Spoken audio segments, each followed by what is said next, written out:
ايه رأيكم نعمل بيتزا في الميكروويف؟ مش هتاخد مننا دقيقة واحدة، وبجد يا جماعة خطيرة، فكرتها حلوة قوي وجديدة.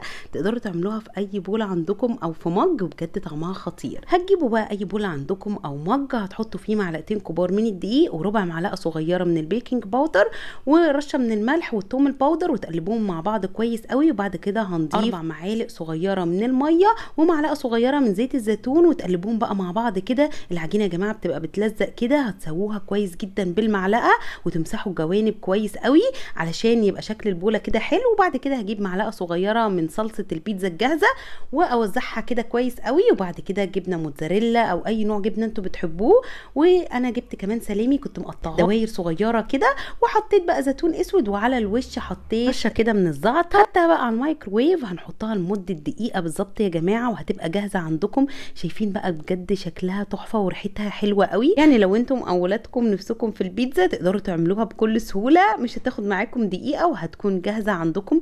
بجد يا جماعه طعمها وفكرتها حلوه قوي. شايفين بقى العجينه كمان مستويه وهشه جدا، وكانت خفيفه قوي، تنفع قوي في الفطار او العشاء. جربوها، انا واثقه جدا انها تعجبكم.